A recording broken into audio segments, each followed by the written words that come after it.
Hi, hi. Good evening.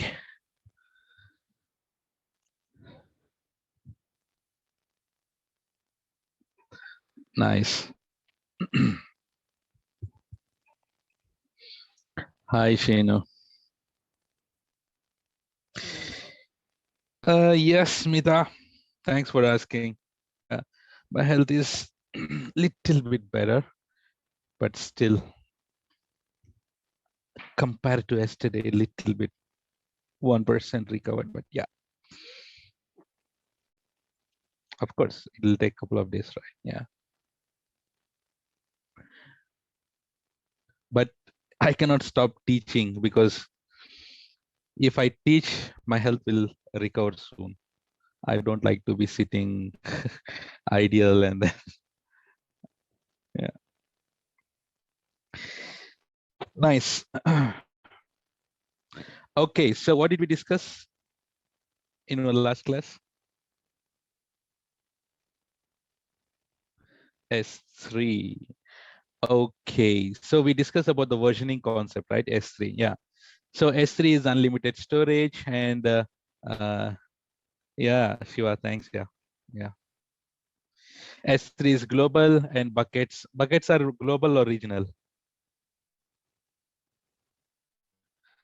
Buckets are regional, and then we discuss about the keys. We discuss about the objects, and then we discuss about the versioning, right? So by default, versioning is enabled. No. So versioning is not enabled. So basically, we need to go and enable. So versioning is enabled on the bucket level or on the object level. Bucket level, and is applied on the objects. Nice. Okay. So if you enable the versioning, and then if you delete the original file, what marker is created? Delete marker is created. And then how to restore it back? Delete the delete marker, and then yeah, and then you will get the file back. What is the minimum object size? 0. What is the maximum object size?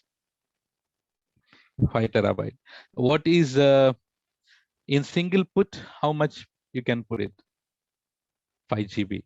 And what is the feature that you should utilize for uploading here? MPU, multi-path upload facility. Nice. Okay, let's move further.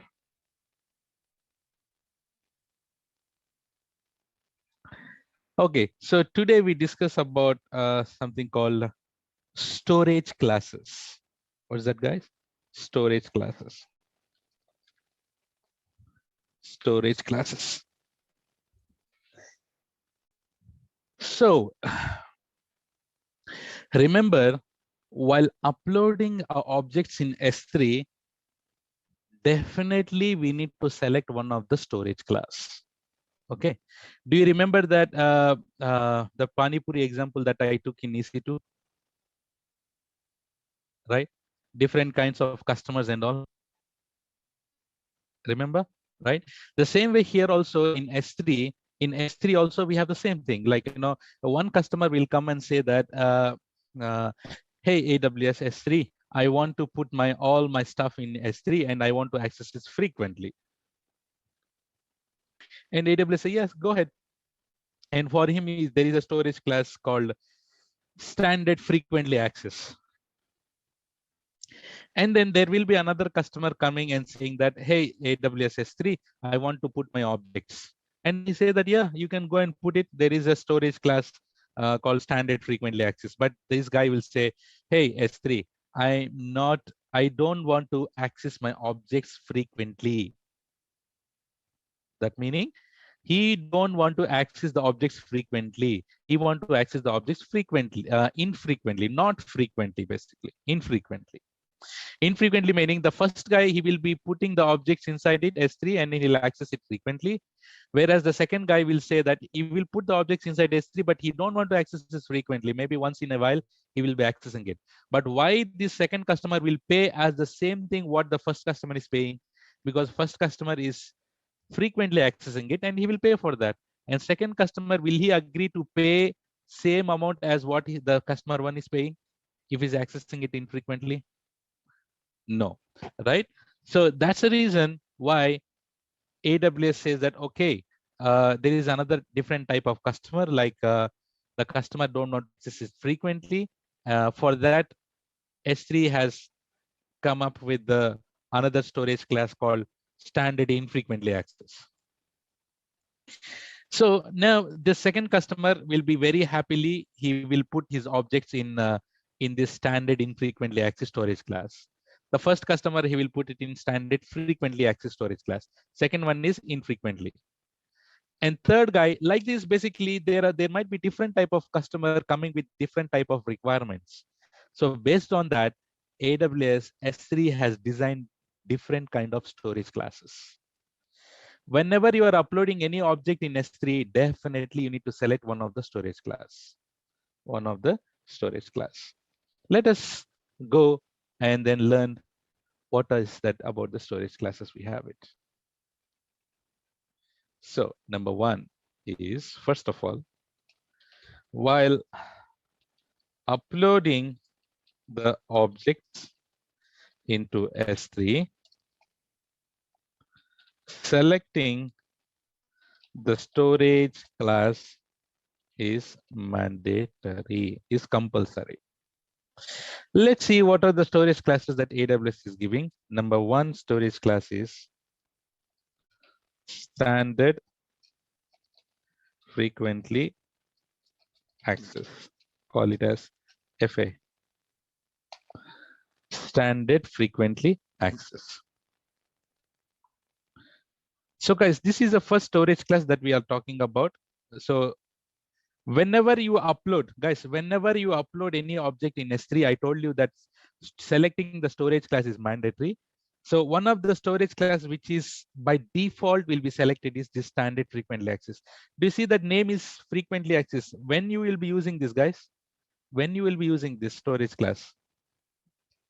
This is used for frequently access data. Make sense, guys? When do you use this? If you have a requirement that when you want to use the objects files that you have uploaded in SA frequently every day, which is the storage class that you choose it? Bolo? FA, standard frequently access. And also this is the default storage class. This is the default storage class. So whenever you're uploading it, one storage class is already defaultly selected all the time. Which one? This standard frequently access storage class. And what when do you use this? This is regular, guys. Most of the people will go with standard frequently access itself. So all your regular purpose for any kind, like if you want to use the files in website, if you want to use the files like images, for storing purpose, etc., guys, you will be using this storage class. All kind of your general purpose, regular purpose. Okay, so this standard frequently access, you are using it frequently. Does it make any sense if AWS S3 is charging for while you are retrieving the data from S3? Tell me, does it make any sense if AWS will charge for retrieving it while accessing it? No, keep this in mind that no retrieval charges. No retrieval. Guys, why no retrieval charges? Because you are accessing it frequently, na? You have put all your images in the storage class and you are using it frequently. Does it make sense, or is it good to whenever you are accessing the photos, you have to pay for that? Is that good? Yes or no? Do you understand this concept, guys? No retrieval charges. So if you are using it frequently, does it make any sense that AWS put some retrieval charges? Definitely no. Definitely no. So no retrieval charges, remember, for frequently accessed. No retrieval charges. You understand this? And the next storage class that we're going to talk about is here, standard infrequently access. In shortcut, put IA. What's that? IA.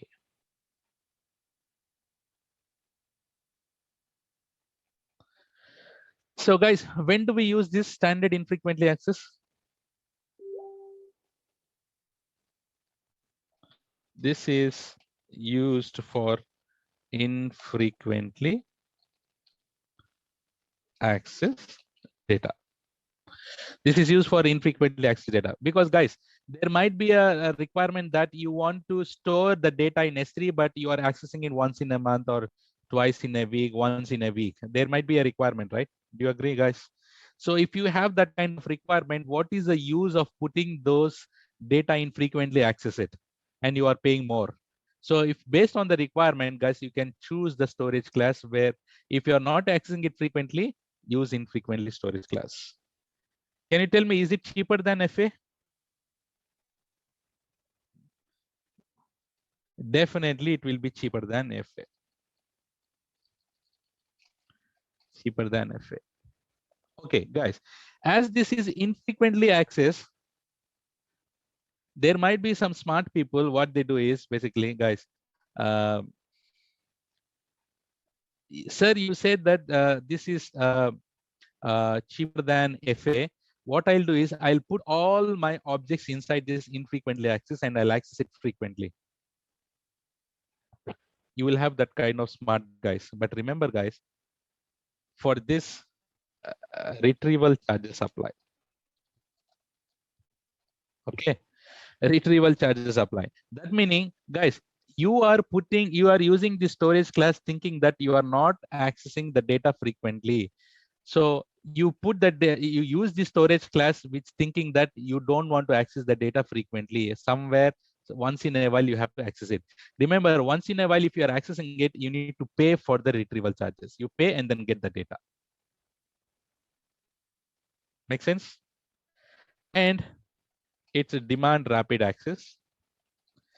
Demand rapid access meaning, guys, it doesn't make don't think that if it is infrequently accessed, that meaning it will take time to retrieve the data. No, like same way how you are accessing, whenever put any file in your Google Drive, immediately you can access it, right? The same way immediately you can access it. The only the way of the pricing model is different in the backend. Only the pricing model is different. This is frequently accessed and there will be some part of price here. This is infrequently accessed. There is cheaper than FA, but remember when you're retrieving it, you need to pay. Why they have put this retrieval charges? Because you don't, once in a while only you have to access the data from this storage class. Guys, are you getting? Is this clear till here, everyone?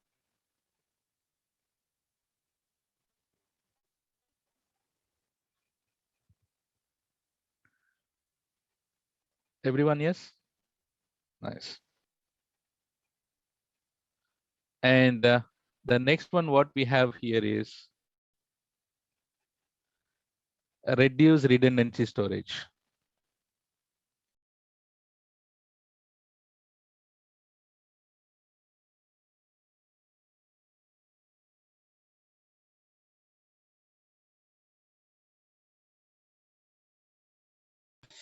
Okay, so the next one here we have is reduce reduce redundancy storage. So here we call it as RRS, reduce redundancy storage. Okay. Reduce redundancy storage meaning there might be few customers, guys. What he says is, okay, let's say, for example, this customer came and he said, yesterday I want to put some data. And AWS will say that, okay, go and put it in frequently access. And he says that, no, I don't want to access it frequently. Then S3 will say that, okay, go and use this infrequently accessed data. Okay. And then this guy will say that now, okay, I'll be using infrequently accessed data or frequently, whatever, but I have a special requirement here. You know, the requirement is like this. This customer want to access it data frequently, but his data is not critical. He say that, hey S3, I want to access it frequently, but my data is not critical. Can you give me more discount? This RRS is saying that, hey S3, I want to access it frequently. And AWS says that, hey, go and use this first one. And he says that he will attach a point that I don't want, my data is not critical. If something goes wrong, also is fine. But can you give me more discount than this? For that's the reason why AWS S3 has introduced this storage class called RRS, Reduce Redundancy Storage. So guys, these are all certification questions. Okay. Frequently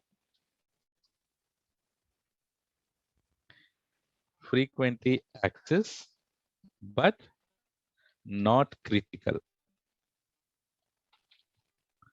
Frequently access, but not critical. Do you see the different kind of requirements, guys? Guys, as it is frequently accessed, do you have retrieval charges? Yes or no?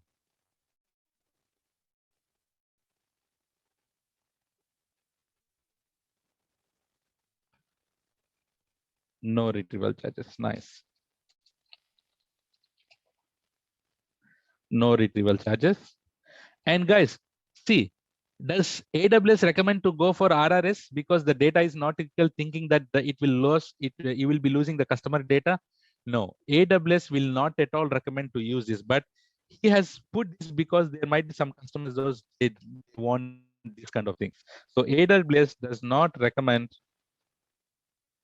to use this storage class.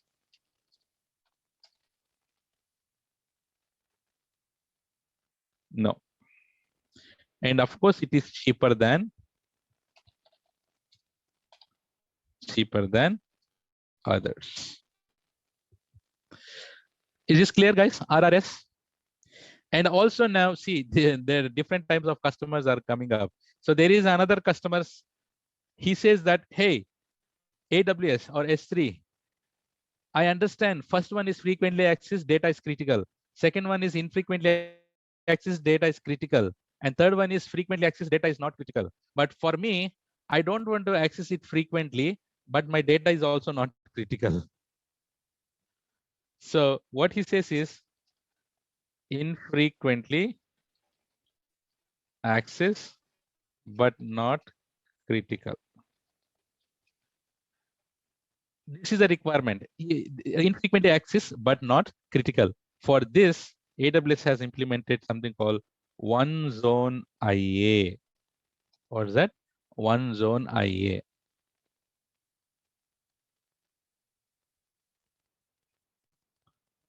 Oops. Okay. One Zone IA. One Zone IA meaning, guys, you are not frequently accessing it. That meaning it is infrequently accessed still, but data is not critical at all.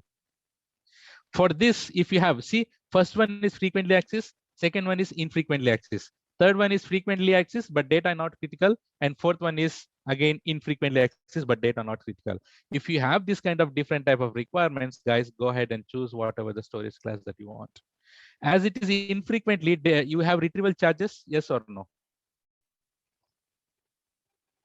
Retrieval charges, yes. Retrieval charges apply. Make sense? Nice. And this is not enough for the customers. There are still the customers are coming up. There is another type of customer. He says that, hey, AWS, I want to put the data in S3, but I don't know whether I want to use it frequently or infrequently. Sometimes I use it frequently. Sometimes I don't. I don't use infrequently, basically. So should I choose one or two? See, one and two are completely two different use cases. For frequently, go for one.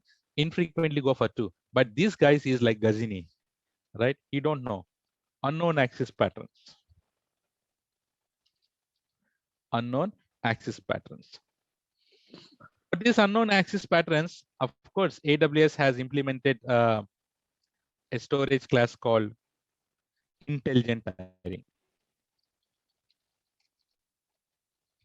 Intelligent tiering. So this intelligent tiering, this is unknown access patterns, guys. What is that? Unknown access. So if you don't know when you will be accessing it, how is your access patterns, then go and choose this intelligent tiering. Okay, now guys, question for you. And if you don't want to access frequently, and if you don't want to access infrequently, and you want to archive it completely, which is the service that you choose?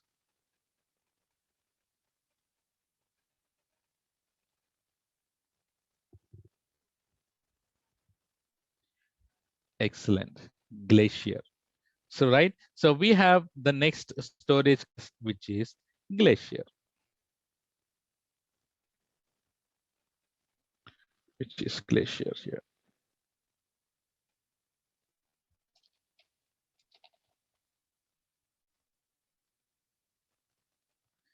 We know very well that Glacier is used for archiving purpose, right? So this is frequently or infrequently? This Glacier.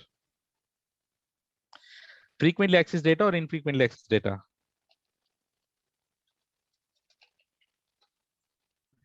Infrequently access data, and this is used for archiving purpose. Archiving purpose. Okay. Now to talk more, little bit more about the Glacier, guys. So in S3, what is the container called in S3? In S3, what is the container called?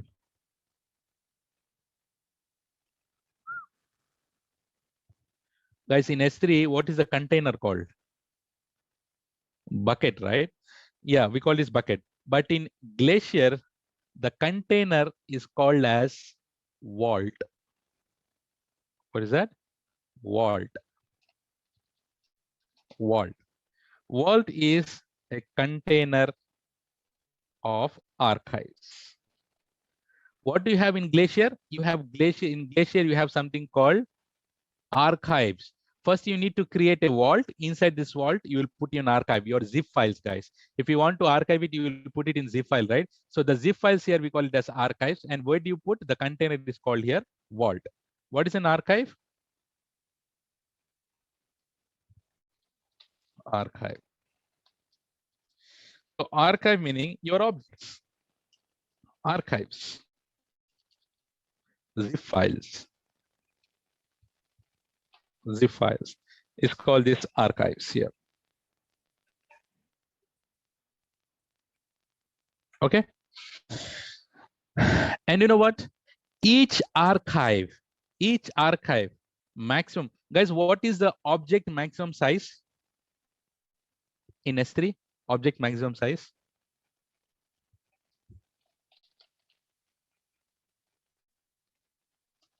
5 terabyte, right? But in Glacier, one archive maximum size is 40 terabyte.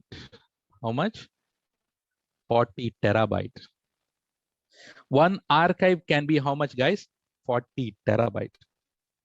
And you can have unlimited number of archives. You have unlimited number of archives in one vault. In one vault. And that too, you can have maximum 1000 vaults. Do you see the characteristics of this Glacier? Guys, make sense? So what is the container called here? Vault. What is the container called? Vault. And we call it, and what does this vault contains? Archives. What does this vault contain? Archive. And each archive, what is the size of the archive? 40 terabyte. And how many archives you can have in one vault? Unlimited number of archives. How many vaults you can have per account? Maximum 1000 vaults.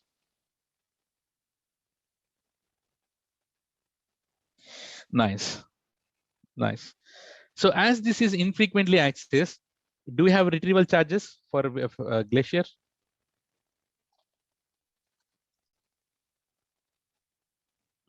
Retrieval charges apply. Hey, is this clear till here, guys? Everyone?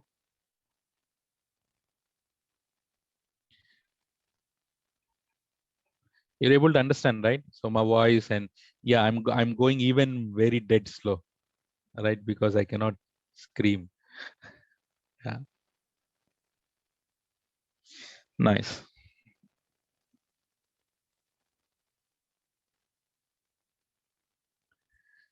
No, retrieval charges are not applied for intelligent hiring. No, because that is not frequently and that is not infrequently, right? Unknown access patterns.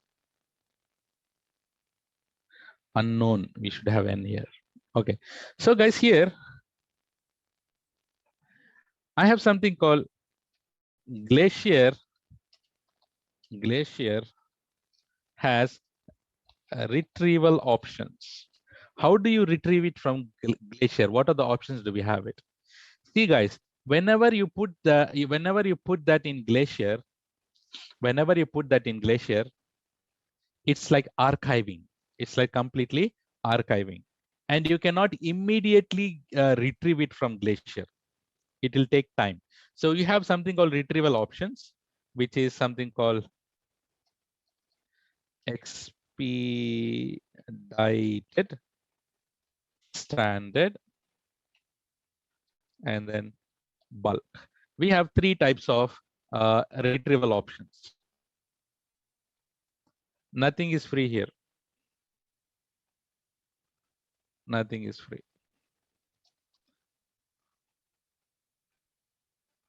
Okay. So expedited meaning it will take 1 to 5 minutes time, and standard it will take 3 to 5 hours, and for bulk it'll take 5 to 12 hours. So if you want to retrieve the objects, small objects, you can go for expedited. Otherwise, the standard time that if you want to retrieve it, you cannot retrieve it immediately. It will take 3 to 5 hours. And if you want to retrieve huge data and all, then bulk, it will take 5 to 12 hours. Guys, is this clear till here, everyone? Any questions? No, right? Okay. So these are all the different type of storage classes we have it, right? Right? Yeah. And now let us talk about little bit about availability and durability concepts. So if you put any objects in S3, how long it is available or at what time it is available? Those are the topics here that we're gonna add it here is availability. Guys, what is availability? Availability. What is availability meaning?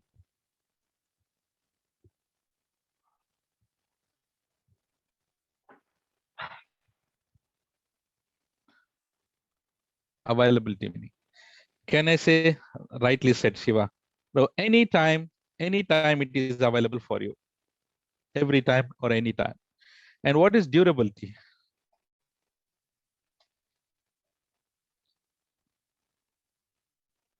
Durability. How long? So that meaning a long time. Make sense? Availability and durability.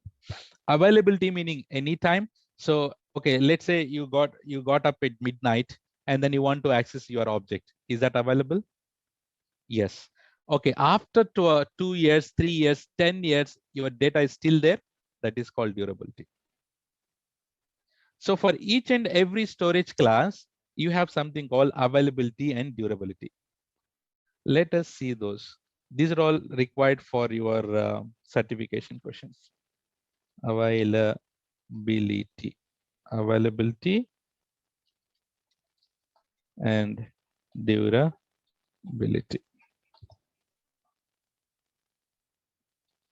Okay, guys.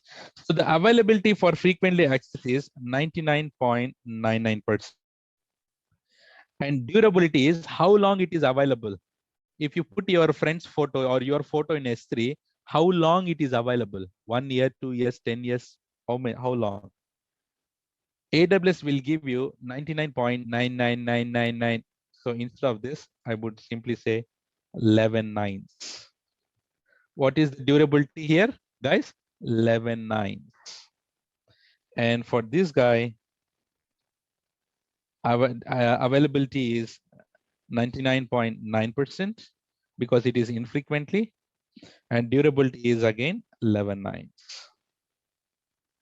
And for this guy, availability is 99.99%, but durability has decreased because it is RRS, right?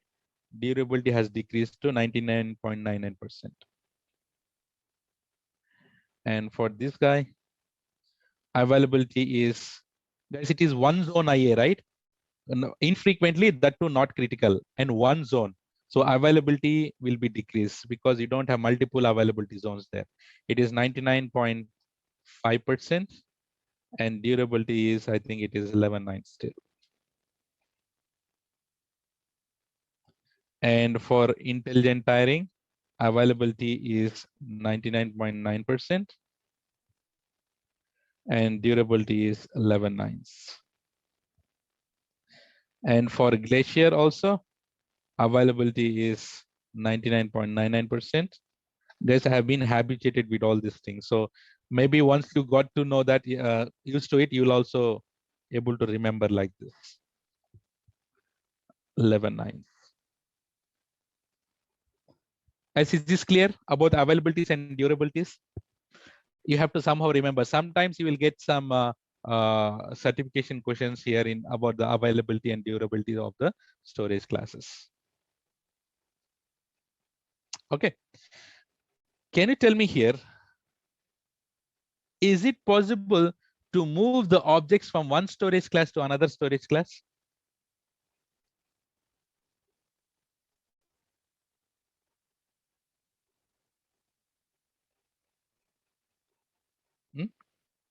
Definitely yes. Let's say, for example, you have put, let's say, for example, I just funnily example. Yeah. Let's say Shiva, I don't know you're married or not married. Let's say, for example, Shiva has some photos with in BTech first year with some with his friend, right? And he'll keep it in S3. And in second year, again, he will have his photos with some other friend and he'll keep it in S3. And third year also, he has some photos with some other friend and he put it in S3. And basically, on fourth year also, he will have some friends and he will put the photos in S3. Now, after 4 years, he has different kind of photos. And fifth year, he got married. So, guys, so now all these objects, whatever the photos he has uploaded here, will he be frequently accessing the data, frequently accessing those photos after 4 years? Definitely no, right? So that he need to move the, he need to move those. And why he need to, if he's not accessing it frequently, why he need to pay more money for the storage class? So let we can move those objects from frequently accessed to infrequently. And after infrequently access, after he got married, do he need to access those photos anytime, anytime? No. Where he can push it? He can push it to the Glacier, right? So based on the requirement, you can move the objects from one storage class to another storage class. But you have some conditions here, like, the minimum, what is the minimum object size here?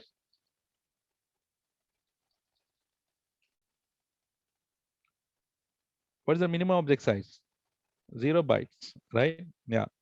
And here, if you want to move, Shiva, minimum I've said, not maximum, right? So minimum object size for this here is 128 KB. Because it is infrequently, na?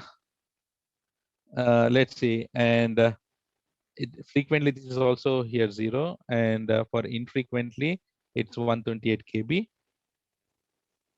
right?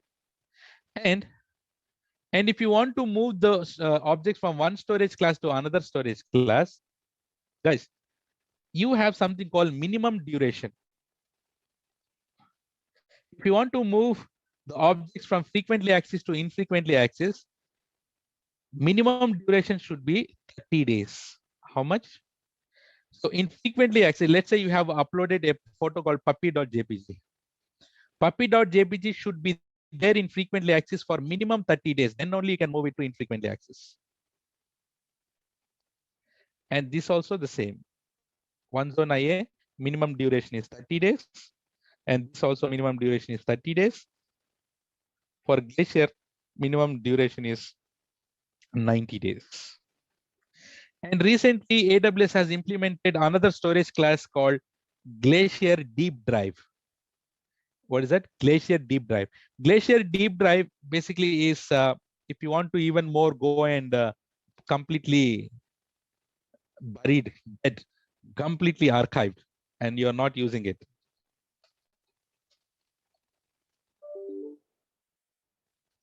Glacier Deep Drive. You can go for still that is too much heavy. You can still go and do that storage class called Glacier Deep Drive, and the minimum duration there is 180 days.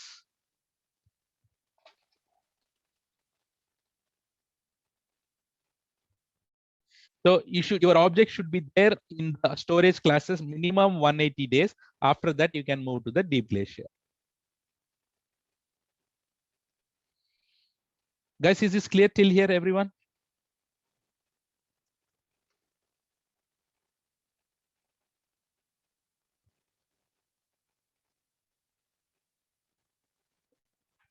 Yeah. Okay. So we have something called, okay, is it possible to move the object from one storage class to another storage class? Yes, it is possible.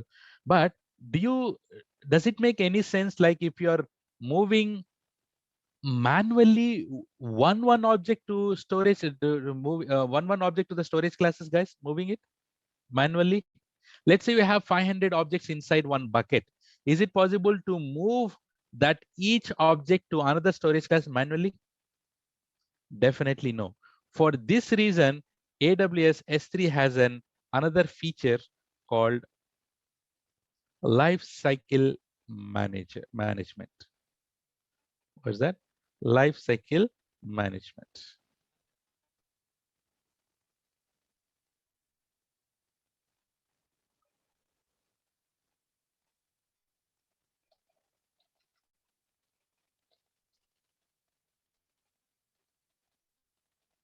Lifecycle management. We call it as LCM in shortcut. Lifecycle management.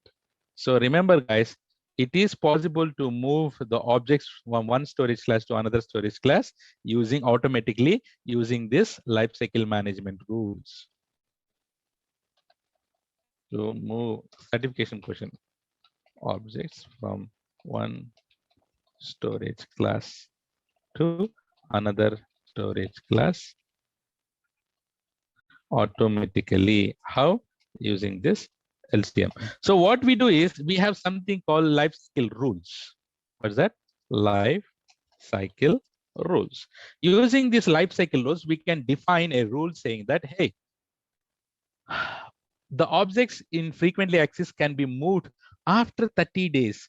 By minimum, how much duration you should have it? 30 days. Maybe after 30 days, I want to move to infrequently. Maybe after a few days, I want to move it to the Glacier. So see, guys, there might be some data where you want to use it frequently. Maybe after a few days, you are not accessing it frequently, and why you are paying it, move it to infrequently access. And after that certain period of time, we can move it to the another storage class, Glacier. So you can create rules, and this rule will go and move the objects from one storage class to another storage class automatically. So by this, you can save a lot of cost over there, right?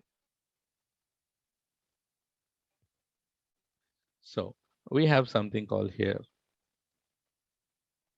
Let's create a This is lifecycle management.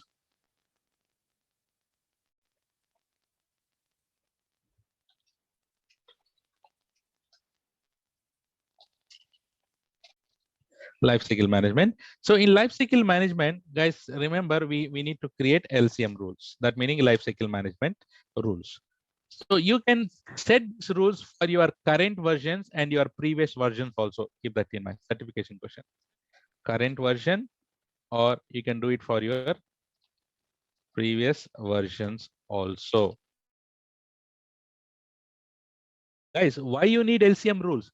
If you want to move the objects from one storage class to another storage class automatically, right?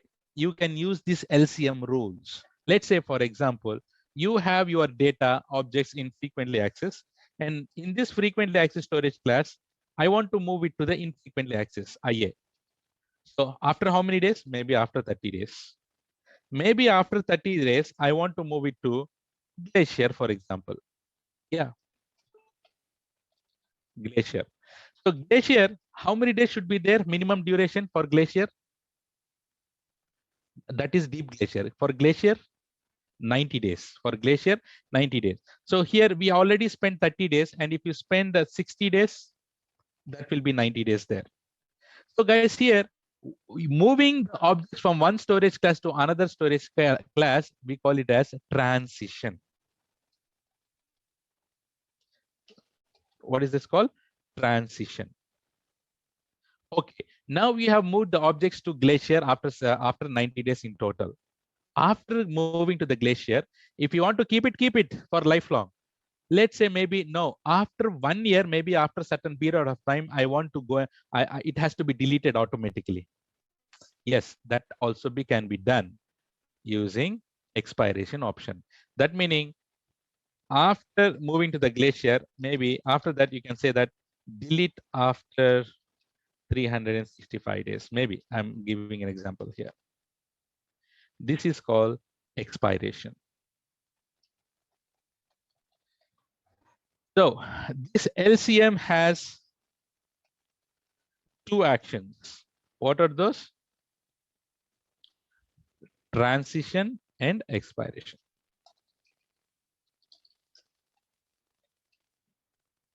You understood the transition and expirations?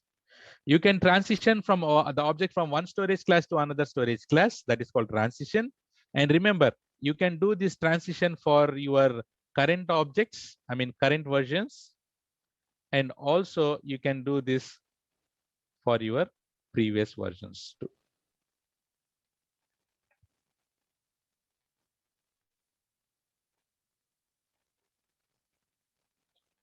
Okay. Guys, and whatever you do, this LCM, it is created on the bucket level. Nothing is object level. Keep this in mind. LCM is created, these rules are created on bucket level. And of course, applied on object level.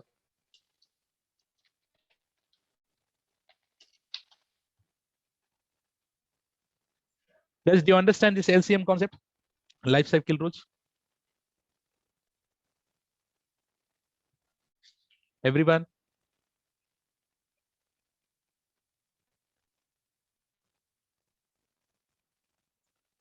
Nice. Cool. Guys, S3 has so many features that we need to go and learn each and every features. That's the reason, right? Yeah. But lab will be very simple. Yeah. Okay. So, and now we have something called, guys, there is small features, like we have something called object lock.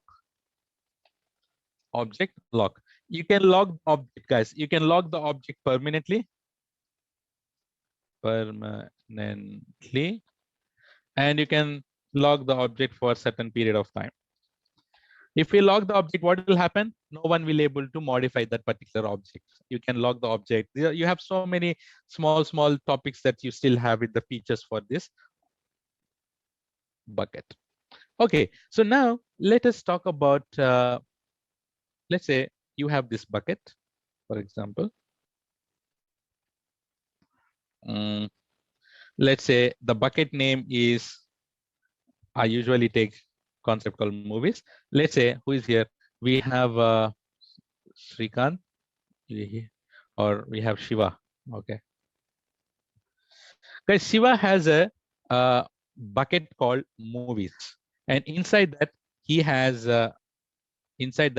something called all kind of movies, and he has given the permissions to his friends like Smita or uh, Shravan, etc., etc. Some people he has given the permissions, and now if you want, and he want to know who are all accessing his bucket, right? Who are all accessing the bucket, he need to have. So just in real time, keep this in mind. Like if you can, if you create a bucket, are you? Will there be a requirement that to get the logs that who are accessing our bucket? Definitely there will be a requirement. Definitely there is a requirement that like we should get the details of who are accessing our bucket. Yes, it is possible using the concept called access logs. What is that? Access logs. You tell me now here, guys. Is it better to create the to put the logs in the same bucket, or it's better to create a separate bucket called log bucket and put all the logs there?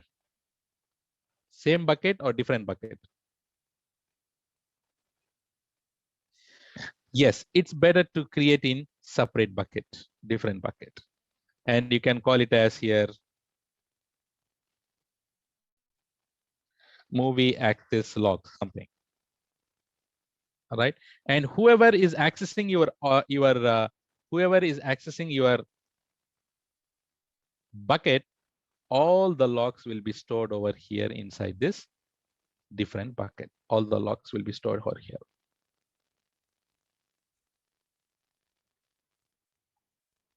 Right.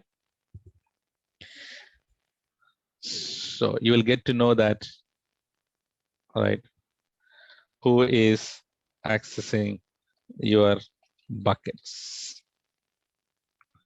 And also whatever you do it logs, you need to enable on the bucket level. Everything is on the bucket level only. Okay.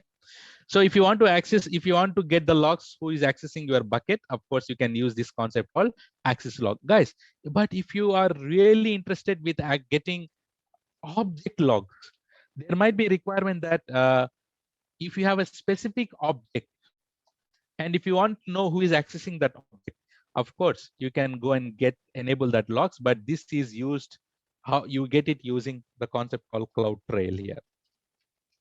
Remember, so if individual objects you want to get the logs, you need to get it from CloudTrail. You don't enable, you don't have anything like it. Just remember, guys. So if you want to just imagine that if you have hundreds of objects inside the bucket, is it possible to enable the logs? It's not good. So everything, whatever you do it on the object level, who is accessing, who is doing everything and all, will be, you can get it from CloudTrail. We know very well that CloudTrail will record each and everything that you are accessing in the AWS.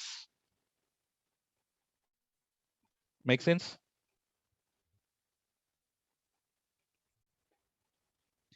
Guys, these are all certification questions again.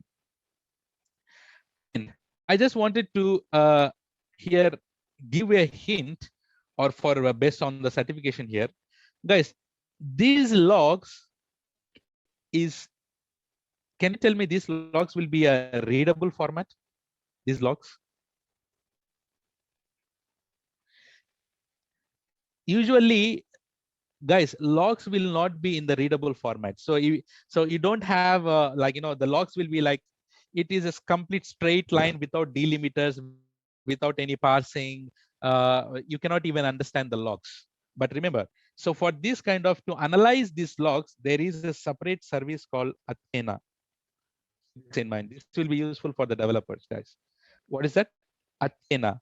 Athena is used to analyze the logs directly from S3. So Athena specialty is you speciality is basically you can create a table, right? And then you can import the log. This you can import the log on the table format, in the table format, and then you can write the queries and get it very nicely in nicely readable format, right? So your logs, you can easily put your columns, rows, and all. You can import the logs. This Athena has a capability to import the logs, and then you can write your SQL queries. Like let's say, for example, here, the first thing would be who is accessing your log. You will get some IP address, and you can pass it like source, destination, right? Which objects you are using, etc., etc. You can pass it using the table in and write some SQL queries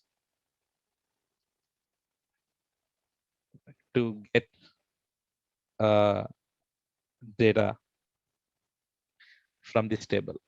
This is one of the service that AWS is giving to analyze the data directly from the logs. Guys, is this clear till here, everyone?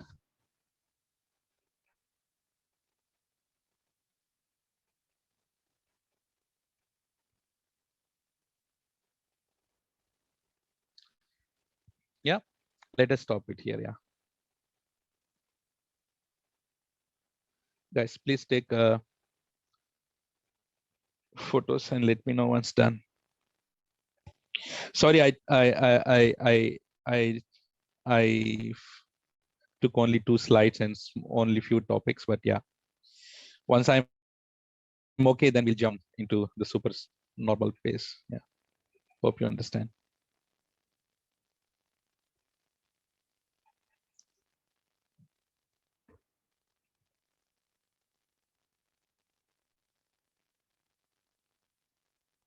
Done.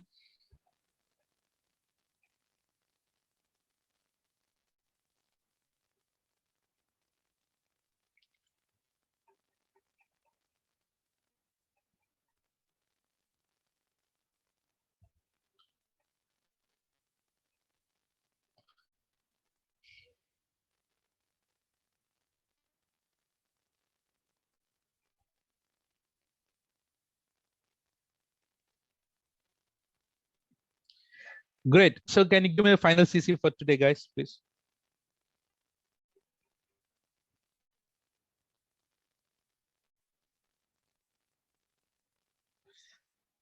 Okay, so that is all, guys, for today. Tomorrow with the next topic. Until then, take care. Bye-bye. Have a nice day. Good night.